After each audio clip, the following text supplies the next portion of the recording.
peuple de Dieu, je vous salue dans le très beau, précieux nom de Jésus-Christ de Nazareth. De partout où vous me suivez, que Dieu vous bénisse abondamment. Merci pour l'attention que vous nous accordez à chaque fois que nous publions, à chaque fois que, excusez-moi, que nous faisons ce petit partage. Que Dieu vous bénisse abondamment. Alors, nous continuons toujours avec notre thème « Mon peuple périt parce qu'il lui manque des connaissances ». Le peuple de Dieu, comme je l'ai dit l'autre fois, ne périt pas parce qu'il lui manque de prières ou de jeûnes. Nous jeûnons, nous prions, mais la connaissance nous manque. Voilà pourquoi nous continuons à périr. Voilà pourquoi il y a certaines personnes jusqu'à présent ne comprennent pas. Ils continuent à prier. Mais c'est la connaissance. Des fois même, la résolution, la solution à nos problèmes se trouve que dans cette parole. Quand nous méditons cette parole, nous avons la solution à tous nos problèmes. Nous n'avons peut-être pas besoin d'aller jeûner, d'aller peut-être prier longtemps pour que Dieu nous réponde. Nous avons la réponse devant nous pour chaque situation, chaque problème. La parole de Dieu prévoit toujours. Aucun problème ne peut manquer sa solution dans cette parole. Aucun problème, je vous dis, aucun problème sur cette terre ne peut manquer la solution venant de cette parole. La parole de Dieu, c'est suffit d'elle-même. La parole de Dieu est suffisante pour l'homme. Alors, nous remarquons une chose, comme je l'ai dit autrefois, que Adam était sorti de l'Éden parce qu'il lui manquait de connaissances. Même les païens connaissent que Adam était sorti de l'Éden par manque de connaissances, parce qu'il n'avait pas obéi à la parole que Dieu lui a dite. La parole de Dieu, pour ceux qui ignorent la parole de Dieu, pour Adam qui a ignoré cela, la parole de Dieu est celle qui a créé toutes choses sur cette terre. Ces mondes existent à cause de cette parole. Vraiment, ne blaguez pas avec cette parole. Cette parole est trop efficace. Cette parole est vraiment valable. Cette parole est encore valable, vraiment valable pour toute situation, pour tout problème, comme je viens de le dire, que nous ne sommes pas obligés d'aller toujours sur des montagnes pour chercher à écouter Dieu. Dieu nous parle déjà au travers de sa parole. Aucune situation sur cette terre ne peut dépasser cette parole, ou encore aucun problème ne peut manquer de solutions, ne peut manquer de réponses provenant de cette parole. Alors, sans plus tarder, nous sommes dans le livre des Galates. Nous continuons toujours avec notre pensée d'Osée plutôt 4-6, mais avec un tout petit point sur le livre de Galates 1. Galates 1, 6 à 9, je vais les lire pour nous tous.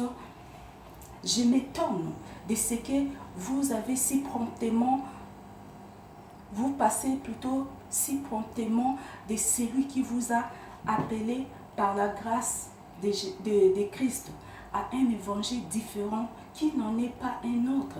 Mais il y a des gens qui vous troublent et qui veulent pervertir l'évangile de Christ. Mais quand nous-mêmes, ou quand un ange venu du ciel vous évangéliserez outre ce que nous vous avons évangélisé, qu'il soit anathème. Comme nous l'avons déjà dit, maintenant aussi je le dis encore, si quelqu'un vous évangélise outre ce que vous avez reçu, qu'il soit anathème. Amen. Ça, c'est la parole de Dieu. C'est l'apôtre Paul qui est en train de nous révéler ceci, que si quelqu'un venez avec un autre évangile, ou bien un évangile, moi je peux dire, ou même si quelqu'un venait avec un évangile tordu de cette parole, en tout cas que cette personne soit anathème. L'apôtre Paul savait qu'il y avait des gens qui sortaient, je ne sais d'où, pour venir pervertir l'évangile de Christ. Et actuellement, à notre époque, il y a même un bon nombre de gens qui sortent, je ne sais d'où, des montagnes, d'où, ainsi de suite, qui viennent avec des paroles tordues pour essayer de séduire le peuple de Dieu. Jésus-Christ avait dit qu'au dernier jour, la séduction vraiment serait trop forte. À notre temps, nous sommes en train de connaître déjà la séduction. Nous sommes en train de connaître la séduction. Si nous lisons vraiment Matthieu 24, nous lisons tous ces chapitres, nous comprendrons de quoi Jésus-Christ voulait vraiment nous parler. Jésus-Christ nous parle de la séduction. Nous pouvons plutôt comprendre que la séduction, quand on parle de la séduction, c'est pas la séduction des prostituées, non, c'est pas cette séduction-là, c'est pas de cette séduction-là que l'Éternel Jésus-Christ nous parlait. Jésus-Christ parlait de la parole tordue de l'ennemi, de la parole manipulée par l'ennemi, pas du tout la parole satanique, parce que il se sert que de la parole de Dieu pour corrompre un bon nombre des habitants de la terre. Alors, depuis les livres de Genèse, depuis le jardin d'Éden, nous pouvons remarquer qu'il était venu avec la parole pour séduire l'homme. Il a séduit l'homme par la parole. Et avec la même parole, il est revenu devant Jésus pour le séduire. Et je me dis seulement, la seule chose qui l'a poussé à changer de forme, parce que il s'est buté devant Jésus-Christ de Nazareth. Jésus-Christ de Nazareth l'avait vaincu par la parole de Dieu. Sinon, s'il avait vaincu Jésus-Christ par la parole, si lui, le diable, Satan, les serpents, avait vaincu Jésus-Christ par la parole, il allait continuer jusqu'à présent à se présenter devant les gens sous forme du serpent. Mais comme il a vu que ce système-là n'avait plus marché cette fois-là, du coup, il était obligé de changer de forme. Il dit, cette fois-ci, on me reconnaît comme étant diable. Tout le monde connaît que vraiment c'est le diable, je viens que pour séduire les enfants de Dieu. Du coup, allez, je dois changer de forme. Alors, Jésus-Christ savait cela. Il nous avait déjà parlé de ça dans le livre de Matthieu. Nous allons lire ça, Matthieu 24. Nous verrons que, oh Seigneur Jésus-Christ de Nazareth, Jésus-Christ nous dit, j'ai lu d'abord le verset 11 du Matthieu 24. Matthieu 11 nous dit ceci. Et alors plusieurs, là c'est 10, et je commence seulement au verset 10. Et alors plusieurs seront scandalisés et se livreront l'un l'autre, et se haïront l'un l'autre. Et plusieurs faux prophètes, là c'est notre, et plusieurs faux prophètes se lèveront et en séduiront plusieurs. Et parce que l'iniquité prévaudra, l'amour des plusieurs plutôt sera refroidi, mais celui qui persévérera jusqu'à la fin, celui-là sera sauvé. Jésus-Christ nous avait déjà prévenu. Jésus nous a prévenu qu'il s'élèvera des faux prophètes. Est-ce que vous savez ce que c'est ce verset? Vraiment soulignez ça chez vous là-bas. Matthieu 24, 11. Il dit qu'il s'élèvera beaucoup de faux prophètes. Et actuellement, nous sommes en train de vivre cela. Des faux prophètes qui se sont levés, de partout dans le monde pour séduire le peuple de Dieu. Ils viennent avec des révélations sataniques, avec la parole de Dieu tordue, dans le but d'égarer des milliers de gens, dans le but de renverser les foi des enfants de Dieu, de renverser ceux qui sont affermis dans la foi chrétienne. Avec leurs histoires des révélations, avec des versets, comme je l'ai dit l'autre fois, l'ennemi ne vient qu'avec des versets qui transforment, qui rendent les gens comme esclaves de ces versets-là, esclaves de la pensée satanique, esclaves d'une certaine coutume, esclaves de certaines habitudes. Or, en Jésus-Christ aime la liberté. Jésus-Christ, notre Dieu, aime la liberté. Voilà pourquoi il avait plutôt placé Adam. Il avait commencé d'abord pour reconnaître le bon message de Dieu. Vous voyez que Dieu avait commencé par placer Adam dans les jardins d'Éden avant de lui donner les instructions. Notre Dieu l'a d'abord mis au jardin d'Éden. N'avait pas commencé par dire à Adam, tu ne mangeras pas. Non, il lui a d'abord donné la gérance de toutes choses dans les jardins d'Éden. Et c'est après que notre Dieu lui a dit, voici, tu ne mangeras pas. Et si vous comparez, et l'interdiction plutôt, la loi des dieux, si vous regardez, la loi des dieux était qu'une seule loi. Par contre, il y avait beaucoup de liberté. Adam était libre dans les jardins d'Éden. Et c'est ce que Dieu veut pour tous celui qui les reçoit. Il y a un ministère qui commence par des interdictions. Des interdictions, ça ne vient pas des dieux. Même Jésus-Christ sur cette terre n'avait pas commencé par des interdictions. Jésus annonçait l'évangile du royaume des cieux. Jésus était en train de montrer aux gens les chemins qui menaient au ciel. Jésus ne disait pas que non, votre façon de vous habiller, votre façon de faire ceci, de faire cela. Par contre, vous verrez l'évangile des pharisiens, des scribes, c'est basé sur des coutumes. L'évangile de tous ces gens qui condamnaient Jésus, c'est basé sur des coutumes. Et vous pouvez, pour les gens qui prennent des révélations, vous qui êtes séduits par l'ennemi, l'apôtre Paul a été aussi l'un des gens qui ont reçu Christ par révélation. Vous verrez que l'évangile de l'apôtre Paul a reçu la vraie révélation de Jésus-Christ.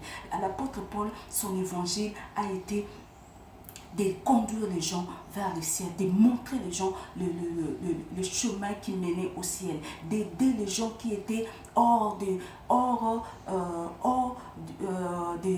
la nation Israël, de les aider à accéder au ciel. C'était ça la mission de l'apôtre Paul. Si vous lisez dans les livres des Galates, lisez plutôt tous les livres des Galates, vous comprendrez. L'apôtre Paul avait reçu cette mission. Mais l'apôtre Paul n'avait pas commencé par établir des lois. Et certaines paroles de l'apôtre Paul, ce qui me fait mal, c'est un apôtre qui a beaucoup aidé l'église de Jésus-Christ. Et l'ennemi, par ses ruses, il veut que certains haïssent l'apôtre Paul. Parce que comment je peux dire, toutes les mauvaises prophéties, visions sont beaucoup plus basées sur des paroles de l'apôtre Paul, par une mauvaise compréhension des paroles de l'apôtre Paul. Voilà comment jusqu'où l'ennemi peut aller pour saboter l'œuvre de Dieu, pour saboter ce dont Dieu a appelé, pour saboter l'œuvre de Dieu, le travail de Dieu dans la vie de ses enfants. Alors, l'apôtre Paul avait vraiment reçu ce ministère-là d'évangéliser les gens qui étaient hors Jérusalem. Comme je venais tout à l'heure de le dire que l'apôtre Paul n'avait pas établi des lois. Vous remarquerez que la majorité des lettres de l'apôtre Paul, il les a écrites quand il était en prison. Quand il était en prison, on les rapportait. Écoutez-moi maintenant. On les rapportait les comportements des gens. On les rapportait ce que les gens faisaient. On les rapportait comment les gens se méconduisaient à son absence. Et du coup, il était dans l'obligation de mettre des lois, de les dire, de faire ceci, de faire cela. Alors nous, enfants de Dieu, ne tombons pas dans ce piège-là. L'évangile de Christ ne commence pas par des condamnations, des lois. Non, Dieu commence toujours par la liberté. Et c'est quand nous les humains, nous sommes trop méchants. C'est nous qui énervons peut-être Dieu deux fois, et c'est alors que Dieu arrive au niveau de nous donner des lois, comme il nous a donné les 10 commandements à l'ancienne alliance. Dieu nous a donné les 10 commandements, c'était par manque de connaissances. Dieu nous a délivrés de l'Égypte, il nous a délivrés, il nous a sortis de l'Égypte pour que nous puissions aller l'adorer. Nous étions esclaves à l'Égypte, nous étions en train de travailler dur à l'Égypte. Nous étions vraiment les esclaves des Égyptiens. Mais Dieu, par son amour, par sa bonté, par son alliance avec Abraham, il nous a délivrés. Il nous a délivrés de l'Égypte. Il nous a sortis de l'Égypte. Et quand il nous a sortis de l'Égypte, il ne nous a pas établi directement des lois. Il a voulu que nous puissions l'adorer librement. Parce que là où nous étions en Égypte, là-bas, nous étions incapables de l'adorer. Nous étions incapables de le célébrer. Parce que les heures auxquelles on pouvait célébrer Dieu, nous étions en train de travailler pour les Égyptiens. On travaillait pour les diables. On faisait des choses pour les diables. On rendait des cultes au diable. Alors Dieu nous a délivrés. Dieu nous a donné la vie. Dieu nous a sortis de là-bas. Il nous a sortis de là-bas. C'est pas pour que nous puissions aller encore continuer dans cette vie misérable. Dieu nous a sortis pour que nous puissions l'adorer, pour que nous soyons libres. Dans les déserts là-bas, il n'y avait personne. Il n'y avait que les fils d'Israël. Donc là où Dieu nous place, c'est seulement pour nous, pour que ça soit pour nous un endroit d'adoration. Dieu veut que nous puissions l'adorer et l'adorer. Dieu nous sort de l'esclavagisme de l'ennemi pour que nous l'adorions, pour que nous puissions les célébrer librement, pour que nous soyons libres devant lui. Mais dommage que quand nous n'arrivons pas à comprendre ces dieux-là, nous pensons que ces dieux-là, nous pouvons aussi faire autre chose. Nous pouvons aussi déborder les limites. Quand nous débordons les limites, c'est là que Dieu nous établit les 10 commandements. C'est là que Dieu nous punit. C'est un peu ça, c'est dans ce sens-là que l'apôtre Paul avait écrit toutes ces lettres qui, des fois, il les écrivait par colère, si vous remarquez. Il les écrivait par colère à cause du comportement des gens. Il les dit, mais vous, ô peuple Galate, qui vous a ensorcelé? Lisez le livre des Galates, lisez le premier verset du premier chapitre. Qui vous a ensorcelé? Moi qui vous ensorcelle, il y a des gens qui sortent des ténèbres dans le but, les agents du diable sortent dans le but de pervertir l'évangile de Christ. Ils sortent dans le but de détruire l'image de Christ. Ils veulent nous donner l'image d'un Christ effrayant, un Christ qui effraie. Du coup, ça fait même peur aux païens de donner leur vie à Jésus-Christ. Les païens, du coup, disent, oh, on ne sait pas, on vient à Jésus-Christ là-bas, les autres prêchent comme ça, les autres comme ça. Oh, je viens là-bas, je deviens comme une religieuse. Moi, je suis habituée à être pour moi un peu libre, mais je vais devenir comme, il me faut mettre des foulards en tout moment, il me faut m'habiller comme ça, il me faut. Tout ça là, ce sont des ruses du diable pour pervertir l'évangile de Christ, pour détruire l'évangile de Jésus-Christ de Nazareth. Jésus-Christ nous veut libres. Il nous veut libres, enfants de Dieu. Il nous veut libres, peuple de Dieu. Excusez-moi, ma rapidité. Dieu nous veut libres dans son royaume. Depuis que nous l'avions reçu dans nos cœurs, Jésus-Christ nous veut libres. Mais l'ennemi veut toujours nous réclamer. L'ennemi nous réclame. Alors quand il n'arrive pas à vous réclamer autrement, il peut qu'il sortir des choses comme ça. Du coup, vous serez effrayé. Quand vous n'avez pas la connaissance de la parole de Dieu, du coup, vous êtes effrayé. Du coup, il vous prend facilement. Vous n'arrivez pas à lui dire, il est aussi écrit. Vous n'arrivez pas à lui dire, il est aussi écrit. Jésus-Christ veut que nous puissions les connaître. Connaissons la parole de Dieu bien-aimé. Connaissons cette parole. C'est très important pour nous. Cette parole est trop bénéfique pour nous, pour notre croissance. Je l'ai dit que la transformation de l'homme intérieur, c'est cette parole. Sans cette parole, bien-aimé, je vous dis que l'homme intérieur ne sera pas transformé. L'homme intérieur ne sera pas transformé par des jeûnes et prières. Non. C'est vrai, on doit prier, on doit jeûner. Mais pour que l'homme intérieur soit transformé, l'homme intérieur doit connaître que ça est mauvais, ça est bon. Voilà. C'est à quoi Dieu nous appelle. Dieu nous appelle à les connaître dans la profondeur. Et quand nous n'arrivons pas à les connaître, voilà les faux prophètes, les séducteurs s'élèvent de partout dans le monde pour séduire les enfants de Dieu, pour séduire le peuple de Dieu avec de faux versets. Vous qui écoutez tous ces messages, en tout cas, C'est pour vous pour que vous soyez capables d'avertir vos bien-aimés, de ne pas se noyer dans ces bains de la séduction satanique.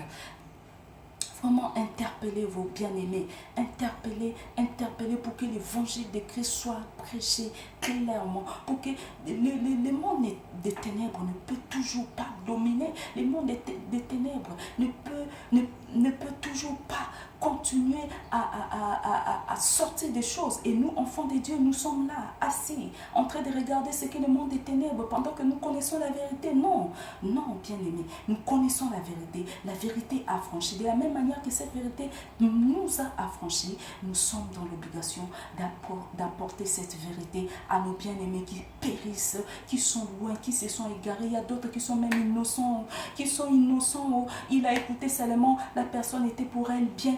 La personne a écouté seulement, hey, toi, on t'a dit comme ça là, tu sais pas que pour aller en enfer, tu portes ça, tu fais ça, tu iras en enfer, tu sais pas ça. Du coup, la personne est effrayée. Les gens ne craignent plus Dieu, mais ils craignent l'enfer. Vous voyez l'évangile que le diable, vous voyez l'image que le diable donne à l'évangile de Christ. Les gens n'ont plus peur, n'ont plus plutôt la crainte de Dieu, mais les gens ont peur d'aller en enfer. Du coup, comme on a peur d'aller en enfer, je dois me transformer à une religieuse. Et pourtant, je parlerai de ça très prochainement, parce que c'est dont je vais dire, ça risque déjà je risque déjà d'aborder un autre sujet. Alors, pour aujourd'hui, je crois on doit s'arrêter là. Bien-aimés, retenez vraiment ceci. J'avais prévu beaucoup de trucs à dire, mais là, je dois vous laisser. Vous n'allez pas passer toujours beaucoup de temps à ne suivre que ça. Vous avez autre chose à faire, donc je vous laisse le temps. On parlera de ça encore très prochainement, mais retenez que l'ennemi est trop rusé. L'ennemi est trop rusé. Il a plusieurs ruse. Jésus-Christ avait dit, restez, lisez Matthieu 24. Je donnerai d'autres versets après. Matthieu 24, même 35, qui dit que la parole de Dieu ne passera point. Il y a Matthieu 24 aussi, l'autre là, 42, là où Jésus est en train de dire que non, veillez, car vous ne savez ni l'heure, ni le jour, quand votre maître reviendra, vous ne connaissez pas. Il nous dit de veiller sur quoi? Jésus-Christ nous dit de veiller sur quoi? Sur ses paroles. Parce qu'il sait que l'ennemi viendra. Vous lisez Matthieu 24, vous comprendrez.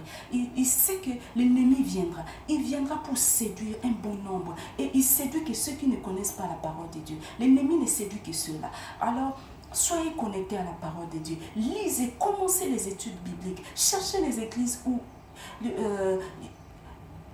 les églises qui font des études bibliques, bien aimés, cherchez à croître spirituellement, cherchez à aller de l'avant. Dommage que beaucoup d'enfants de Dieu n'aiment pas les études bibliques, ça c'est un constant. Je ne sais pas si vous aussi vous êtes comme ça, mais il faut aimer les études bibliques. Aimer les études bibliques, c'est très important pour vous. C'est très important. Les enseignements des études bibliques sont très importants pour votre croissance spirituelle. Et là où on prêche le vrai Jésus-Christ, ce n'est pas là où on prêche un Jésus-Christ tordu, non. Cherchez là où on accepte Jésus-Christ comme Sauveur et Seigneur. Et ils vont vous aider à bien croître dans votre foi chrétienne. Excusez-moi, je m'arrête là. Vraiment, j'ai beaucoup parlé. Que Dieu nous bénisse. À très prochainement. Soyez bénis. Bye.